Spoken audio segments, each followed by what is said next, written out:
السلام عليكم ومرحبا بكم معايا في فيديو جديد على قناتي مطبخ ام شهد شهوده. اليوم غادي نحضروا فطائر عش العصفور اللي بعجين هشيشه وكيجيو رطبين وزوينين. بالنسبه للمقادير ديال العجين عندنا 3 ديال الكؤوس ديال الطحين البيض او الفورس، كاس ديال الفينو، عندنا ياغورت طبيعي 2 المعالق، نص كاس ديال الزيت، عندنا شويه ديال الزعتر، سكر سنيده، خميره الحلويات بيكنج باودر، خميره الخبز، عندنا شويه ديال الملحه، وعندنا البياض ديال البيض اللي حيدنا الصفر ديالو باش ندهنوا العجين، وعندنا نص كاس ديال الماء هكايا شويه راه بحال ديال العنب، باغي انا درتهم في كاس كبير، نص كاس ديال الماء دافي باش نجمعوا العجين. غادي ندوزو لطريقه تحضير العجين. معايا انا درت الطحين في اناء، درت القدر ديال كاسونس ديال الطحين ديال الفورس، غادي نزيد عليه الملح، غادي نزيد الخميره ديال الخبز،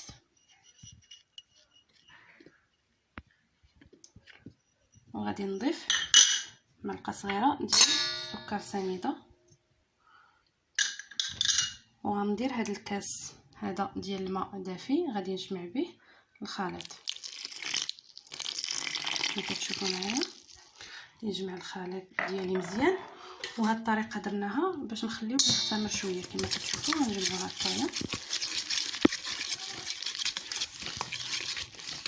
وغادي نغطيوه بواحد البلاستيك وغنخليوه يخمر، وغادي ندوزو نصايبو الحشو ديالنا، نخلطوه مزيان ونخليوه يخمر. هانتوما كتشوفوا الخليط ديالي راني احتاجيت له، زدت ليه شويه د الماء، ما يعادل دابا خديت بحال نقولوا كاس ونص ديال الماء باش جمعت العجين ديالي. غادي نغطيه بميكا او بالغذاء كيس بلاستيكي، غادي نغطيه به ونخليه يختمر واحد شويه، واحد 10 دقائق، وندوزو نشوفوا الحشو. عندي 2 بصلات كبار مقطعين، وعندي فلفل اخضر واحمر على حسب الاختيار، عندي الهريسه، وعندي علبه تونه، وغادي نحتاجو خلاص في الاخر غنحتاجو الفرماج باش نحكوه فوق الفطائر ديالنا، وملح وشويه د الابزار. دابا غادي نديرو الزيت تسخن شويه باش نديرو ليها نضيفو لها البصل ديالي فوق النار، غادي نضيف لها البصل خليه يتشحر شويه. من بعد ما يتشحر لنا البصل غادي نضيف عليه شويه ديال الملح والابزار، ومن بعد غنضيفو الفلفل الاحمر للاشاره. غادي نطيبو غير الفلفله والبصله حتى ما غنطيبوش وصافي. واللي عندها شويه زيتون مقطع بغات ديرو تيبقى اختياري. غادي نضيفو الملح حسب الذوق، وغادي نضيفو شويه ديال الابزار او الفلفل الاسود،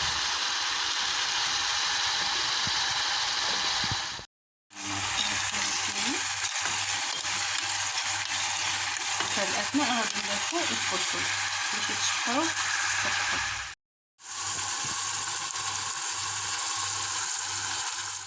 معايا الخليط ديالي هو وجد. دابا غادي بالنسبه للعجين ديالي كما كتشوفوا معايا هو اختمر وبدا تيدير دوك الفقاعات. دابا غادي نضيفوا ليه الكميه ديال المقادير اللي كنا ذكرنا. غادي نضيفوا نص كاس ديال الزيت، غادي نضيفوا بياض البيض اللي حيدنا من داك الصفار باش غادي ندهنوا العجين، وغادي نضيفوا كذلك 2 معلقات ديال دانون طبيعي او دانون بالسوس.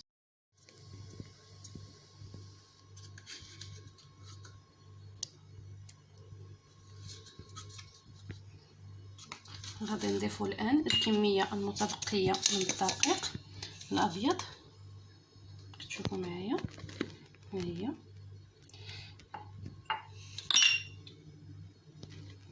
نغربلوه. نضيفوا كذلك شويه ديال الزعتر للتمثيل فقط، نحكوه بيناتنا هكا، وغادي نضيفوا خميره الحلويات. انا غادي نضيف غير نص ديال الكيس، راه عامر حيت كنت خديت منه غير واحد شويه. وغادي نجمعوا العجين ديالنا بيدينا بهذه الطريقه، وغادي نبقاو نجمعوه شويه بشويه بداك الفينو. العجين ديالنا دابا غادي نضيفوا ليه الفينو. انا ضفت ليه الفينو، سمحوا لي ما بينتلكمش كيف الفينو حيت كنصور راسي قبضه راسي. غادي نبقاو بهذه الطريقه حتى نجمعوا العجين ديالنا. من بعد ما جمعت العجين ديالي هانتوما كي كتشوفوا تيجي زوين خفيف، ماشي خفيف بزاف وماشي قاصح، تيجي هش رطب. دابا غادي نشكلوه كويرات. من بعد ما انتهينا من تشكيل الكريصات ديالنا او الكرات ديالنا غادي نديروهم في صفيحه الفرن اللي درنا ليها ورق المطبخ ودهناه شي شويه. غادي نديرو الكرات ديالنا بهذه الطريقه، نستفوهم كاملين وغادي نقبطوا واحد الكاس.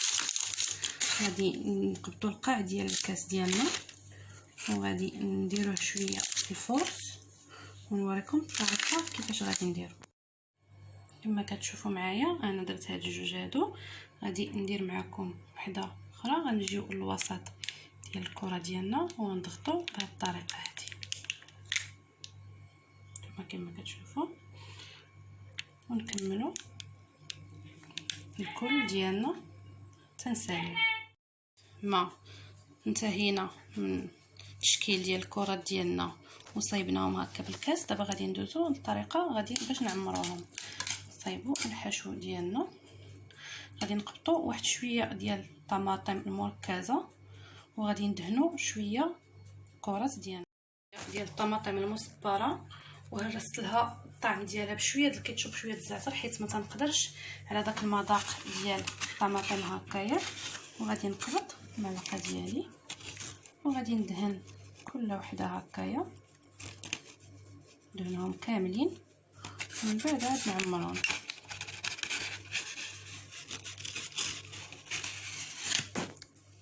انا دهنتهم كاملين. غادي ندوزو نعمروهم بالحشو ديالنا اللي صايبنا الفلفله والبصله والثوم واللي عنده شويه ديال الزيتون مقطع ماشي مشكل، تيبقى اختياري. انا صراحه ما عنديش، قدرت غير اللي بلي عندي في الدار.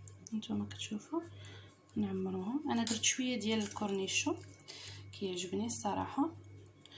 وغادي نعمر كي كنقولوا فطائر العش ديالي وراه تيجيو زوينين واقتصاديين كما كتشوفوا، ما فيهمش شي حاجه اللي مكلفه. انا نتعمد انني ندير وصفات اقتصاديه وبكاع الحاجه اللي موجوده عندنا من الدار باش ما يطيحوش غاليين، باش يكونوا في متناول الجميع. ثم نستمروا هكا باش نساليو. غندهنوا الجوانب ديالنا بشويه ديال البيض، صفار البيض اللي بقى لنا ونقيطه ديال الحليب. ها هي التعميره ديالي ساليتها. دابا غادي نقبط بالبيض باش ندهن الجوانب. راه تقطع ليا كنصور تقطع ليا الفيديو. غادي ندهنوا الجوانب جيدا بصفار البيض وبالحليب وغادي نرشوهم بشويه ديال الزنجلان او شويه ديال السمسم. وفي هذا الاثناء انا شعل الفرن ديالي. كما كتعرفوا ضروري خصنا نشعلوا الفرن باش كتطلع علينا الحاجه زوينه، ما خصوش يكون بارد الفرن. نكملوا هكا بهذه الطريقه هذه باش نساليو ونرشوهم بشويه ديال الزنجلان، صفار البيض مع جغيمه ديال الحليب.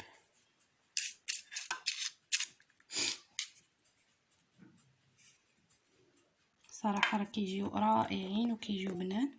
فاش غادي يقرب يطيب لينا من الفوق باش نبغيو نحطوهم سخان غادي نديرو الجبن مبشور. من الدهين ديال الفطائر ديالي بالبيض من الجوانب انا رشيتهم كما كتشوفوا بشويه ديال الجنجلان. دابا غادي ندخلهم للفرن اللي راني شاعله على درجه حراره 180 شاعله كامل. دابا غادي نطفي الفوق ونخليه يشعل غير من التحت وغادي نشوفوا الطريقه النهائيه. شوفوا معايا الفطائر ديالي هما وجدوا.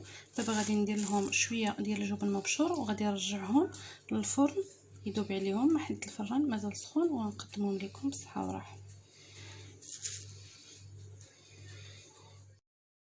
هما كما كتشوفوا درت لهم الجبن. دابا غادي ندخلهم للفرن يذوب عليهم الجبن شويه. كما كتشوفوا معايا الفطائر ديالي ها هما واجدين، جاو كيشهيو. نقدمهم لكم بالصحه والراحه، والى فيديو قادم ان شاء الله. وما تنساونيش من لي جيم ولي زابوني ديالكم، وتبارطاجيو الفيديو مع الاصدقاء ديالكم. وشكرا لكم، الى فيديو قادم ان شاء الله.